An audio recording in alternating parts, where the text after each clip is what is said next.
a sefer called, small sefer, called Orchos Chaim LaHarosh. Orchos Chaim LaHarosh is thoughts from Rabbeinu Osher. Rabbeinu Osher is the father of Rabbi Yachad Kollel, the Arba Turim, the forerunner of the Shulchan Aruch. It's written by Rabbi Yachad. Rabbi Yachad is the son of Rabbi Osher. Rabbi Osher was a contemporary of the Balei HaTosfos, the Rosh, the back of the Gemara. And among the things that he wrote is a very small sefer called Orchos Chaim LaHarosh, the paths to life written by the Rosh. And it's sort of advice, what a person should do, what a person shouldn't do. And it's been divided into separate days. For Sunday, for Monday, for Tuesday. The last Azhara in the section for Yom Gimel, the last Azhara says, I'm not quoting exactly, but Pachas Yosef, Ali Yisasek b'mitzvah mitnei aschar. A person shouldn't do mitzvahs because he expects to get reward. Ali Yisrachik min ha'aveira b'glal ha'einish. You shouldn't run away from sins because of punishment. Ela avoid me'avo. Shosava HaKadosh Baruch Hu with Av. Which doesn't sound like a very great chiddush. The Torah says, "Ve'aftas Hashem Elokecha." The Torah says you should be. There's a chiyuv mitzvah to love HaKadosh Baruch Hu. So I should love HaKadosh Baruch Hu. So I'm not going to do it just because of fear, or just because of schar. I'm going to do it because I love Hashem. But I don't think that's what he's saying. I don't think he's coming to tell you that there's an Indian of Avodas Hashem Ba'avo. I think he's talking about, this is a practical work. He's coming to give us an eitzah and a saving grace without which we can't survive. Let me explain to you. The Rambam, in Hilchos Tshuva, you're all aware, in the third parak of Hilchos Tshuva, Halacha Daled, the Rambam says, Afal Pishet Kiyas Shofar B'Rosh Hashanah Gzeres HaKosov. The fact that we blow a shofar in Rosh Hashanah is Gzeres HaKosov, it's a decree of the Torah. That's why we do it. But remez yeshba. There's a remez in the shofar, a hint to something that we need to know, and something we need to apply in order to fulfill the mitzvah properly. Uru yesheni mishen aschem, v'hakitzu nirdomim mitir demaschem. People who are asleep should wake up. The shofar wakes you up. People who are dozing off should get out of their slumber. Get your act together. V'chipsu ma'aseichem, review your actions. V'chizru b'tshuva, do tshuva. V'zichru barachem, and remember the Rabbi Yisrael. There's a problem here. You and I would have said, Zichru barachem, remember HaKadosh Baruch Hu. V'chizru b'tshuva, do tshuva. The Rambam says, do tshuva, then remember HaKadosh Baruch Hu. It sounds like a little bit funny. It's not for now. So here are. So says the Rambam, when we talk about people who are Yeshenim and Nirdomim, who are we talking about? Says the Rambam, Elu ha-shoichechem es ha'emes ba'avlei hazman. These are people who forget the truth because of the hevel, the vagaries of time. V'shoigim kol shnosam v'hevel v'rik, and they fritter away their time. They waste their time rubbish, doing nothing. Asher lo yoel v'lo yatzik, things which aren't helpful. All you people, which is everybody, wasting your time, engaged in empty activities. Habitu lenafshasechem, take a look at your heart, your souls. Vehitivu darchechem u'ma'alelechem, improve your derech, the actions you're doing, and the thoughts and the strategies that you have, improve them. V'yazav kol echad mehem darko hara machshavta shelo tov. And everybody should leave both ma'asim which aren't good, and the thoughts that aren't good, and hashkafa that isn't good. Sorry, Rambam Hilchos. Next session. This is Mata Av, please. Anyone?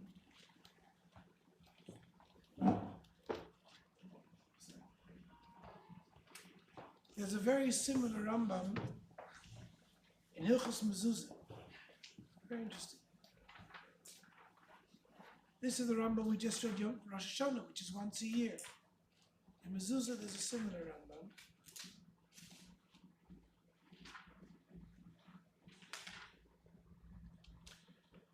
Chayev Adam le'izoyer b'mezuzah v'pnei she'choivas hakol tomid b'cholei she'yetze she'yikones v'yetze yifka v'yichud shmo shel HaKadosh Baruch Hu. What happens when you bump into the mezuzah? You bump into a mezuzah, you're bumping into the Yichud Hashem, the unity of Hashem. Shema Yisrael, Hashem Elokeinu, Hashem Echad. You're bumping into Yichud Hashem. And therefore, v'yizkor ahavasa, you should remember your idea of Avos Hashem. V'yeur mishnaso, and awaken from your slumber.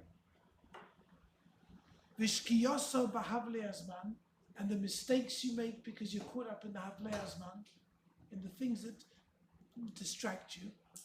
V'yeda she'ein davar ha'omid la'olam al'olam me'olamim elidiyas tzur ha'olam. And you should know that the only thing in the world which counts, which is permanent, is your connection to HaKadosh Baruch Hu. U'miyadu choyzer le'darka v'holech b'darcha yishar. So here the Rambam says on a daily basis, you bump into mezuzah, you're also going to be awakened and forget about the havlei hazman and move forward. Interesting. All right. Interesting Rambam. Now,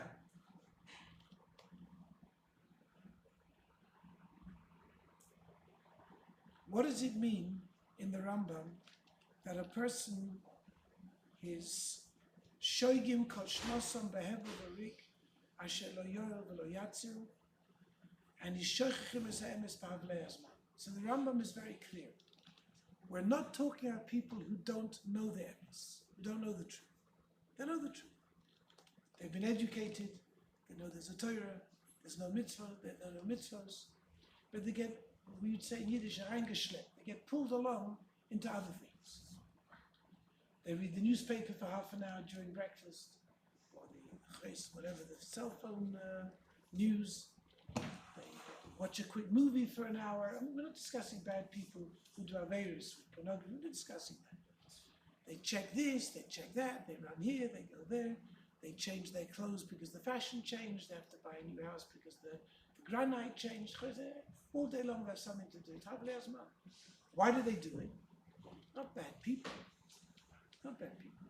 If you ask the person, is this really important? He says, no, it's not really important. I wanted to do it for 5 minutes.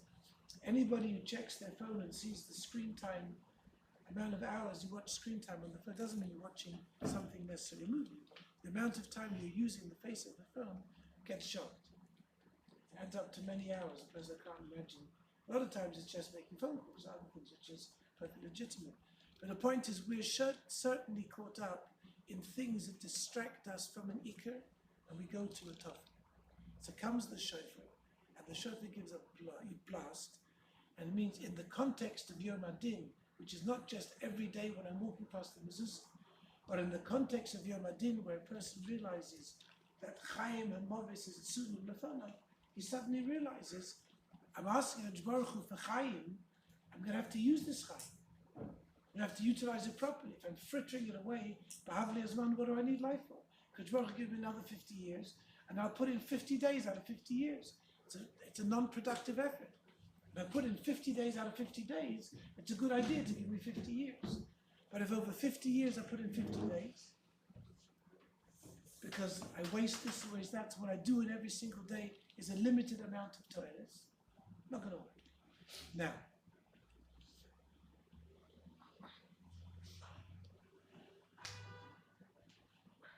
so what's going to happen? A person should make a cheshbon nefesh. You should run away from Aveira, because Aveira is time wasting. And on top of the Aveira, you're wasting time. So you have 2 Aveiras to do Aveira, you're wasting time, you can get punished. Do a mitzvah, you should do a mitzvah give schar, it's important, good use of time, good thing to do. So we see a very interesting phenomenon. The phenomenon is like this. There are a lot of people today, Rahman al-Islam, who have to go to rehab centers. And people who have alcohol problems, people who have drug problems, and other problems, they have to go to rehabs. They've become reasonably successful in getting people directly weaned off what they're doing.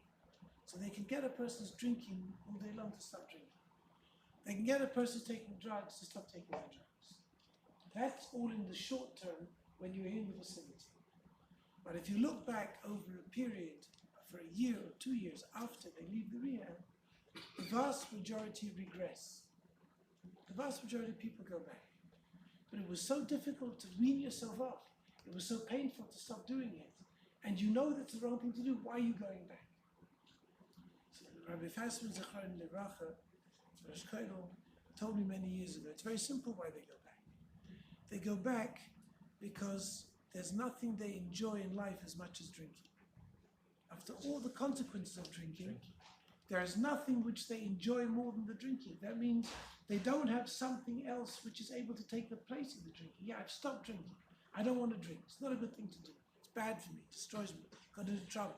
I don't want to do it. So what am I going to do? So he says, Lahavdil, I'm going to do gardening in my garden. I'm going to paint paintings. I'm going to design things. I'm going to be a volunteer in the hospital. I'm going to learn Torah 12 hours a day. So he's in good shape. He's not taking the drug. He's not drinking it. He's found something more meaningful and more powerful to fill his life. But for the majority of people, they can't find that. And the warning of punishment and the promise of reward gets boring after a while. When every time you have to weigh the decision, should I take a drink or not, you've got to say, no, you get punished, don't do this. And yes, do this because you get a reward. A human being wasn't built to live only with schar v'onesh. Doesn't work. If you educate people only with schar and only with onesh, they'll fail. What's avoid mi'avo mean? Something that a person loves, something that a person deeply desires, he does not because it's going to make me rich, or if I don't do it, I'll become poor. That's not why I do it. I do it because it's essentially valuable. It's inherently, be'etzem, it's valuable. It talks to us. So a person who's been educated in a place where tefillah, tikkun amidas, chesed, Torah, limud Torah, talks to the person. It's not a chayva, an obligation that he has to get rid of, finish the daf, close out the daf, then I can go out. But his chiyus, where he feels that he's drawing his life from, where he's getting his satisfaction, where he's getting his sense of identity comes from this, if that's the case, he's not going to give it up so quick. The Orchos Chaim Rosh is telling you a very serious thing. He's telling you, my dear friend, don't do mitzvahs because of schar. And don't run away from various because of oynish. Of course, that's part of the mix. That's part of the overall equation. It's a reality. It's part of the equation. But if that's your engine, if that's your matrix, if that's how you're functioning, that I'm promoting things that give me schar, and I run away from things with reward, you'll crash. Whether it's after a month, a year, 5 years, 20 years, 35 years later, you'll crash. The whole thing will fall apart. Rak avoid me'ava. A person has to have a measure of Avos Hashem. And Avos Hashem is also, the reason we don't have Avos Hashem is not because we're not Elohim, we're not good Jews, we are good Jews. Not because we don't care, not because we don't want it. It's the reason we don't have Avos Hashem is because of Havle Azman, and I explained to you. The Rambam has two meanings here. First, the Rambam says you have to do tshuva, you're wasting your time. Do tshuva. Your life is being wasted away. You have to learn more, daven more, do more mitzvahs. What are you doing? You don't need more money. You don't need another house. You don't need another car. This is what you need. That's one thing. But the other point is, the Havle Azman is Avera Goreret Avera. A person lives in a metzius of Havle Azman, he doesn't feel the Zman going past. He's not able to address the issues, not able to see it. Let me explain to you. Chaim Evolozhin Zechron Livracha says like this. What is the pshat that Avera Gereris Avera and Mitzvah Gereris Mitzvah? So you could say psychologically, if a person does a mitzvah, he's encouraged to do another mitzvah. He does an Avera, feels bad, he's done another Avera. Chaim Evolozhin says no. You don't understand. Let me explain to you. The mechanics of the world, in the world of spiritual world, is the following. When a person thinks to do a mitzvah, I think I'm going to go to shul to daven mincha. I'm here now, I'm not in shul, I'm at home. But I'm thinking about going to mincha. And he gets out of his chair to go to mincha. He is surrounded immediately by a light of kedusha. immediately, even the machshava to do a mitzvah brings with it a level of kedusha, a ruach tahara and kedusha. That light, as he proceeds to the mitzvah, gets closer to the mitzvah and performs the mitzvah, that light becomes stronger and stronger and stronger. It reaches its maximum at the time he fulfills the mitzvah. At the time he fulfills the mitzvah, he's mukaf with a tremendous or. There's an or, and there's also a ruach tahara. He put himself in the expression Chaim Volozhin says is, he's like he's in Gan Eden. He created tahara around him. So because I'm doing this mitzvah, this is the world. My world is this world. I'm in the Gan Eden. I'm in Gan Eden, Kapshuta. What happens when I complete the mitzvah? So the or, the light, goes away to a place and awaits you after you die. And Kol Yisrael Shem Chelik Ba'olam Haba, it doesn't say Chelik Ba'olam, it says Chelik La'olam Haba. Every Jew creates his own, he can go to Olam Haba. How does he go to Olam Haba? He creates it. How do you create it? From the light of your mitzvahs. Every single mitzvah goes and waits for you, and they join together. So the amount of light and schar you get in Olam Haba is completely rigid, it's completely linear. It's a function of all the mitzvahs you did. But here you're still in Gan Eden. You're surrounded by a Ruach Tahara, that's in this one. That Ruach Tahara has its own vitality. And that Ruach Tahara wants more Tahara. The property of the Ruach Tahara is it wants more Tahara. It screams, Tahara, Tahara. That's mitzvah, Goreres mitzvah. The Ruach of the first mitzvah is schlepping you to do another mitzvah. Now you can stop, you can fight it. But if you don't fight it, automatically you are being dragged to another mitzvah, as a kirva to another mitzvah. Who are in the reverse? Chas v'shalom. Person thinks to do an Aveira. He thinks to go to Las Vegas. He's going to go to Las Vegas. He's still sitting in the chair in his house. He's going to Las Vegas. As he gets up, he's surrounded by choshech. Choshech and tumah. And as he travels and he goes there, he comes there, the tumah and the choshech gets darker and darker. And he keeps thinking he wants to go. I want to go. Says Rabbi Chaim Volozhin, you don't want to go anywhere. It's the ruach tumah of the aveira that's schlepping you. It screams out, I want more aveira, I want more aveira. So you think you're going. You're not going. You're being driven there by the ruach tumah. And when you do the aveiras, the ruach tumah gets stronger. And the choshech gets stronger. So the choshech goes away and awaits you. That's Gehinnom. The person after he dies, which Gehinnom does he go to? To the Gehinnom he created himself with the choshech of his ma'aseh. That's what he's going to. Nobody's giving you anything. It is what it is. But you're left over here in Gehinnom in this world. And this Gehinnom screams, more gambling, more this, more. I don't want to say whatever more. No, nothing good is going to come out of my mouth. More. And it's not you. When an addict says, I got to play, I got to this, I'm just loving. He thinks it's about who he is. It's not about who you are. It's kuloi ruach tumah. When a person runs to Gili Arayis, it's not you, it's the ruach tumah.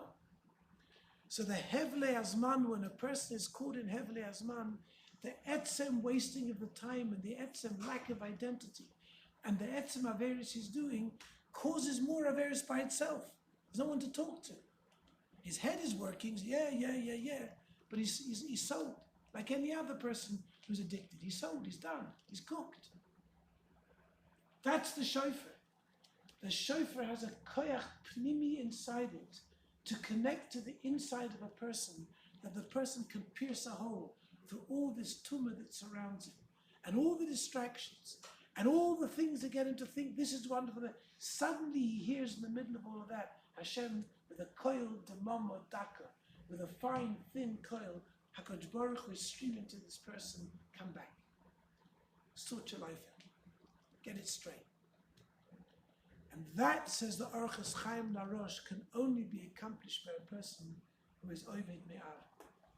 If you don't feel the beauty of what you're doing, so let me just tell you like this. Practically speaking, I want to tell you something. I spoke to a lady on Friday. She was going to speak in a school, a more modern school, and speak about women in careers and Yiddishkeit. Okay, she meant to do a good thing. Those others. So, but they said the girls send the questions they want to ask, and they want to ask questions Why can't we mix with boys, and why do we have to be Shomer Negiyah? That was the question. These are girls in the 6th, 7th grade, not girls. They want to know, why do we have to be Shomer Negiyah?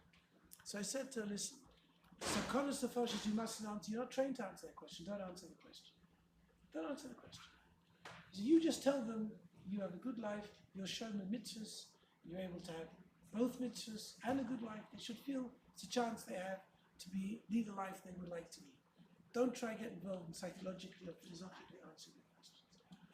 But what's the shirish of apart from the fact they shouldn't be answering it? The reason they're asking these questions, these children, is because they're looking all day at the box.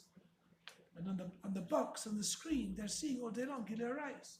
That's why they're asking, why do they have to keep it? Everyone else does it, why shouldn't I do it? That's the first problem, okay. But it is what it is. But the answer to this question is Abbas Hashem. What I mean by Abbas Hashem. The answer to the question is, I'll give you a mashal. You have a person who is an international sportsman, the highest level of sport, where in those sports, a quarter of a second, a fraction of a second, between a gold medal and no medal. You can win the thing mamish with 100,000th of a second faster than the other guy. So the person does training, he goes to train, and he's rigid about everything that he does, all the training. He's perfect. He lifts, he runs, he jumps, he pushes, he skips. He works like a machine. But when the day's over, he goes home, he likes to eat chocolate. He eats a bar of chocolate. He's thin as a rake, this guy, because he's burning all the calories. But the Mavin, the trainer, the real Mavin, the one who's a perfect sportsman knows, you can't afford that intake of fat, calories, you can't afford it. Because the guy you're competing with does the same exercise as you, and he doesn't eat the chocolate. So now you're carrying a burden you shouldn't be carrying. So this is the question, are you prepared to give up a gold medal for a bar of chocolate? Nobody's saying the bar of chocolate is not geschmack. It tastes very nice. This is the question. Do you want to give up what you could really be, your whole dream? Your whole Simchas HaChaim is to be an international athlete, to win a gold medal.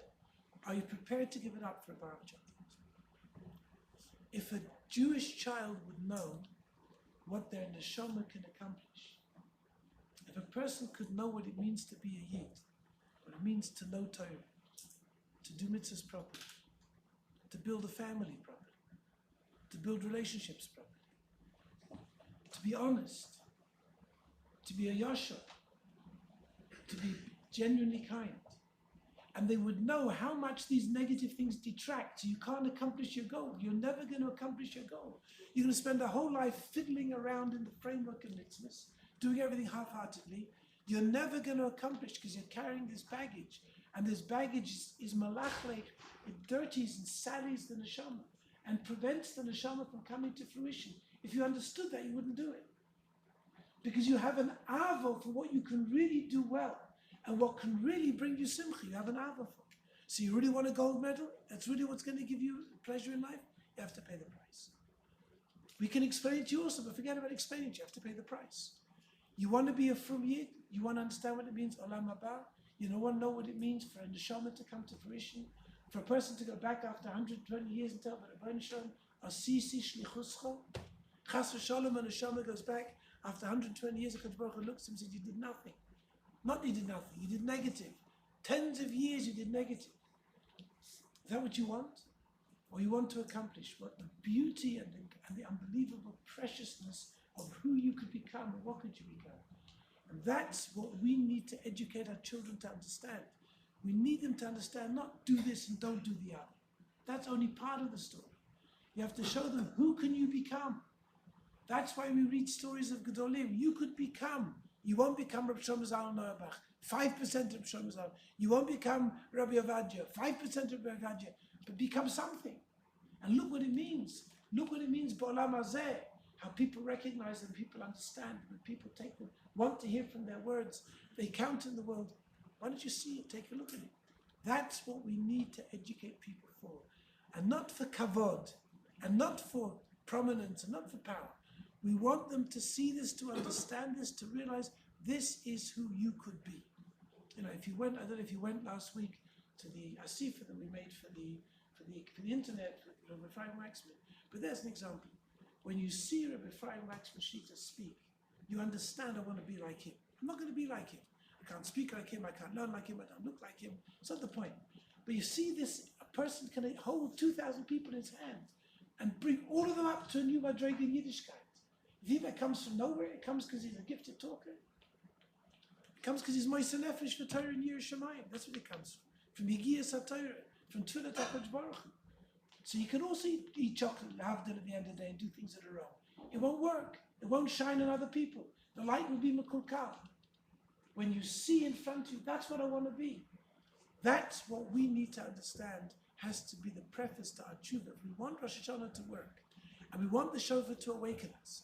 And we want the shofar to say, cut out the nonsense and get a straight path and do important things. And we want to live up to it and continue doing it. You need the Orchos Chaim LaRosh. And the Orchos Chaim LaRosh says you have to be Oved Mi'ava. And how can you be Oved Mi'ava? When you understand the beauty and the brilliance of what you're going to accomplish. Not Schar V'Einish, but the etzem beauty of what the neshama can become. What I can make of my life, what I can achieve in my life. There was a picture they sent out about a month ago. A lady survived Auschwitz. She came out of Auschwitz with a torn dress and no family. She's now either 94 or 104, I don't know how old this lady is. They took her, she asked, she wanted to go with her family, take a picture of her family at the Kotel Maravi, at the Western Wall. And they showed a picture, behind her of several hundred people. Her children, married people married in, the children, the great-grandchildren, I don't know, maybe great-great-grandchildren. A woman came out of Auschwitz, came out with nothing to wear. And 70 years later, she got to shave it. Not a family, she has to shave it and try it. You know what that looks like in the Shemayim? So you want that? I'm not talking about you want the schar of that. You want that? Or you want to be wearing Gucci shoes? What do you want? Up to you. You want to spend the rest of your life buying Gucci shoes? It's fine. You can have 3 pairs of shoes and a dog, and you can go to the kotel and take a picture. Or you can come, if not, maybe you don't have a family, but you have mitzvahs, and you have Torah, you have shas, you have poiskim, you have stockers you gave, you have people you helped. That's the beauty of the neshama. And if you understand that, you'll love it. That's Abbas Hashem. Because Baruch gave me the chance. Because Baruch was in my life, gave me a chance to something serious. That's the basis of the Hisoris of the Jew Rosh Hashanah. Because Baruch will help me. Then I can see the